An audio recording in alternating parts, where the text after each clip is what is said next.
Une nouvelle vie. Une nouvelle vie, une nouvelle carrière. Et il y a un an, jour pour jour, vous êtes convoqué par la principale du collège où vous enseignez, qui vous dit quoi? Eh bien, donc elle me convoque et donc je me fais accompagner par un professeur parce que dans ce cas-là, il faut toujours être Avoir un témoin. avoir un témoin parce qu'il peut se dire des choses très désagréables. Et elle me dit, tout de go, il y a des élèves qui vous ont vu en train de vous masturber dans votre salle de classe. Alors, comme ça, tout de go, elle me dit c'est très grave et les parents vont porter plainte. Il y en a qui ont dit qu'elles ont vu votre sexe, etc., etc. Mais elle me raconte ça d'un seul coup. Le monde vous tombe sur la tête. Ah, le monde me tombe sur la tête. Au départ, je ris même, tellement c'était absurde et tellement ça sortait de nulle part. Et le professeur à côté de moi qui me connaissait, lui, il sourit aussi parce que bon, ce sont des genres d'accusations qui peuvent arriver dans l'éducation nationale, qui arrivent très souvent en fait, hein, très souvent. Mais vous, au départ, vous trouvez ça grotesque, en fait. Je trouve ça grotesque. Et donc, je demande des informations, je demande des noms. On refuse de me donner les noms des filles. Je demande plus d'informations. Elle refuse de me dire quoi que ce soit. Je dis, ben, lisez-moi au moins une lettre sans me dire le nom de la Cette fille. personne, Pour que je sache au moins ce dont on m'accuse. Et puis, quand est-ce que ça se serait passé, à quelle heure, quel jour, etc., etc. Je ne savais rien du tout. Puis moi, j'avais rien constaté d'anormal. Et donc, elle me lit donc une lettre. Donc après, je regarde mon emploi du temps, parce que je faisais toutes les salles du collège, en gros. Hein. C'est quand vous êtes prof remplaçant contractuel, vous n'avez pas une salle, vous faites... Oui, vous tournez un petit peu. On fait le bouche-trou, en fait. Et du coup, je repère la salle, et puis je me dis, bon, bah, je vais aller voir après dans cette salle à quoi elle ressemble. Hein. Et puis, bon, je sors de cette réunion en me disant, bon, bah, c'est quelque chose qui ne va pas durer longtemps, donc je vais on va rapidement discuter avec les filles, on va voir que ce sont vraiment des saloperies qu'elles ont inventées, et puis ça devrait se terminer rapidement. Donc je vais dans cette salle, et je vois que dans cette salle, ce que disent les filles, en fait, est strictement impossible sur le plan matériel. En gros, quand elles disent qu'elles ont vu une certaine partie de mon anatomie, le bureau est semi-plein, donc il m'arrive jusqu'ici. Elles disent que je suis assis, elles me regardent d'en face, le bureau est semi-plein, donc on ne peut rien voir. Donc déjà, elles ont menti, c'est évident. Et derrière moi, il y a une énorme baie vitrée, avec déjà à moitié remplie par les élèves, parce que c'était le début de la récréation, et qui, eux, ont une vue plongeante sur moi, sans obstacle, sans rien. Ça veut dire que tout le monde aurait vu, en fait. Voilà, là on voit bien, le bureau est semi-plein, donc je suis de l'autre côté, et derrière, tout le monde peut me voir. Donc si vraiment j'avais commis cet acte assez incroyable, tous ceux qui étaient derrière auraient pu... Donc, du coup, je me suis dit, bon, bah, ça va vite s'arrêter. Ça tient pas la route, c'est grotesque, encore une fois. C'est grotesque, etc. En plus, il y en a une qui donnait des détails du genre, j'étais au loin, j'entendais des bruits bizarres. Alors, quand c'est le début d'une récréation, vous savez, le bruit qu'il y a, surtout dans un collège qui est un REP, donc assez compliqué, on n'entend rien de ce qui se passe à plus de 2 ou 3 mètres. Alors, entendre quelque chose qui se passe à plus de 10 mètres dans une autre salle... c'est improbable. Ouais, Vous allez continuer à faire cours Eh ben oui, aussi bizarre que cela paraisse, j'ai fait cours pendant 2 semaines dans ce collège. Face à vos accusatrices, mais vous ne saviez pas qui elles étaient? Voilà, au départ, je ne savais pas du tout qui c'était. Et au bout de 3 jours, en classe, il y a eu un incident entre un garçon et une fille. Et j'ai dit au garçon d'arrêter de répondre aux provocations de la fille. Et là, il m'a regardé droit dans les yeux, il m'a dit, monsieur, c'est pas contre moi que vous devriez en avoir, c'est parce que moi, je vous défends. Donc du coup, je me tourne vers la fille. Excusez-moi, je vous prends. Et du coup, elle se lève et elle part en courant. Donc ça y est, j'avais le nom d'une fille qui était dans ma classe. Voilà. Et je la laisse partir parce que l'erreur à pas faire, c'est de courir après et la rattraper. Parce qu'à partir de ce moment-là, vous risquez de la faire tomber. Après, ça vous retombe dessus. J'ai une amie, c'est ce qui lui est arrivé. Et du coup, elle est en arrêt maladie depuis plus d'1 an. Vous allez être suspendu combien de temps après? Alors, j'étais suspendu après avoir 2 semaines après les soi-disant faits. Ce qui est fou, parce que dans votre cas, c'était faux. Si ça avait été vrai, c'est un peu fou aussi qu'un professeur reste pendant 15 jours. Voilà. Et c'est même ce que j'ai écrit au rectorat et à la principale. Je dis, mais sur le plan je dirais de la précaution, j'aurais complètement compris d'être mis en dehors du collège le jour même, le temps d'en savoir plus. Mais de rester 2 semaines. C'est fou. C'est avec des filles qui m'accusaient, avec le bruit qui essayait de se propager dans le collège, mais qui n'y arrivait pas parce que bon, les collégiens étant rapidement au courant, ils étaient tous de mon côté, heureusement, parce que sinon ça aurait été extrêmement compliqué. Comment vous avez été reçu au rectorat après?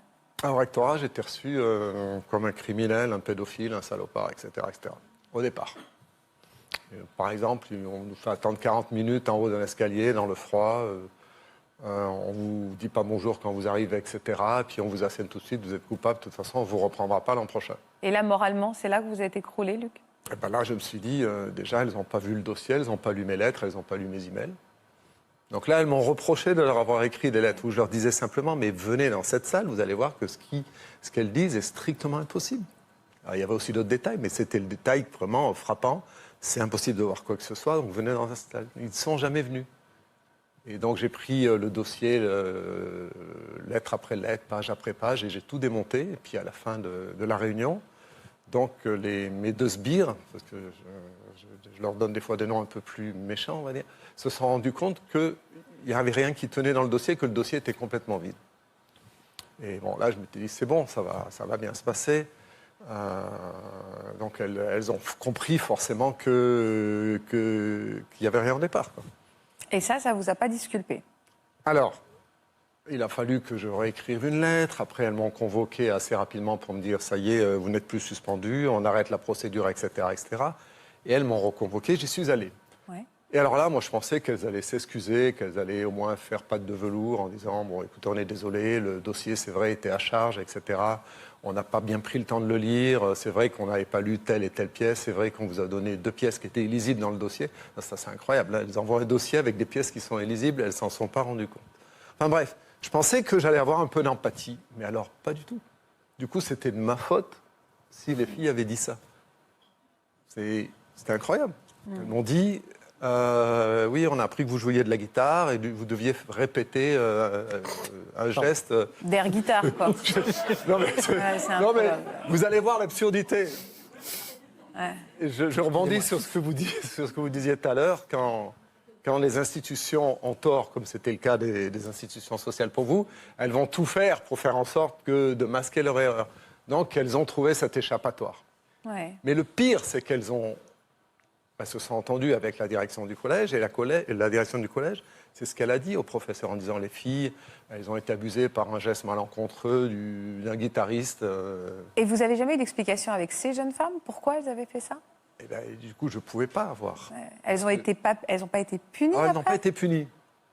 Et 2 d'entre elles, bon, les 2 principales, parce que les autres, donc, elles ne faisaient que répéter ce qu'avaient dit les 2 principales, elles n'en étaient pas leur premier coup d'essai. Elles avaient déjà fait une saloperie du même style à un autre homme.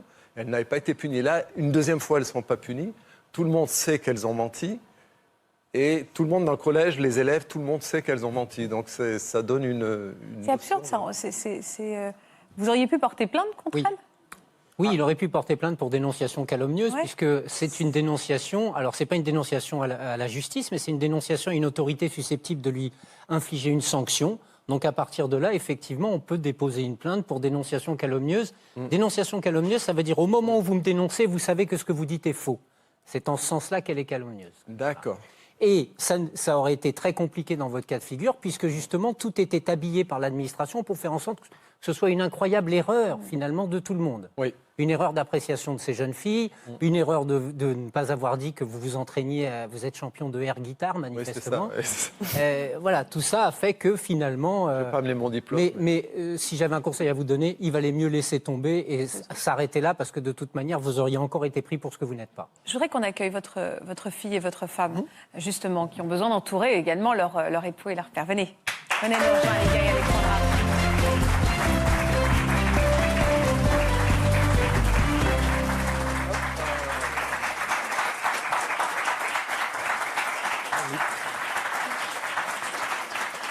Comment vous avez vécu cette affaire, vous, au sein même de votre foyer? Est-ce que ça a été un raz-de-marée, cette rumeur? Est-ce qu'elle a pu vous détruire un peu? Oui, je pense que ça pouvait détruire la famille, ça pouvait détruire aussi la personne qui subit le préjudice. Mais on a une famille très soudée qui s'aime beaucoup et ce n'était même pas envisageable de penser que cette histoire pouvait être réelle.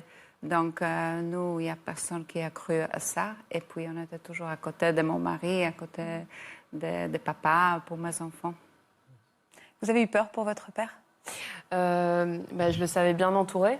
Moi, j'étais à distance à ce moment-là, donc j'ai appris la nouvelle par téléphone avec mon père qui me dit d'une voix dramatique et pleine d'émotion que il était minuit, je me rappelle à peu près, qui me dit que voilà, il faut profiter de chaque jour parce qu'on ne sait jamais ce qui peut vous tomber dessus le lendemain.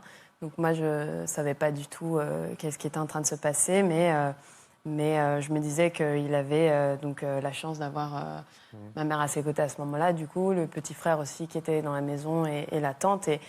Et donc à ce moment-là, il m'a raconté de quoi il t'a accusé. Mais tout ça aussi, c'est possible parce que il se sentait suffisamment fort aussi pour pouvoir l'exprimer. Et ça, c'est important de le dire parce que dans le cas de quelqu'un qui serait tout seul ou qui serait isolé ou qui, par exemple, est plus fragile émotionnellement, ça peut prendre des proportions comme on le sait. D'ailleurs, que ça le prend souvent avec des suicides et ce genre de cas de figure. Donc, moi, ça allait. Mais faut préciser que c'est vraiment pas évident forcément parce que j'ai pas ressenti de honte. Et du coup, voilà, il y a des gens qui pourraient aussi partir beaucoup plus loin, bien sûr. Parce que vous avez été blanchi et néanmoins vous êtes au chômage aujourd'hui. Oui, alors j'ai été blanchi, mais je n'ai pas été repris parce que lorsqu'une grande administration fait une erreur, donc du coup, on élimine en fait les personnes parce que quelque part, je suis à la source du problème parce que j'existe et donc du coup, si je n'avais pas été là, sauf que moi, ce qui m'a permis de surmonter tout ça, c'est que je n'ai pas pris l'attaque personnellement. Parce que les filles, elles m'ont attaqué moi parce qu'elles voulaient attaquer quelqu'un, elles ont eu une idée, et j'étais en face. Mais elles n'avaient rien contre moi et moi, j'avais rien contre elles. Donc j'ai réussi à me décaler.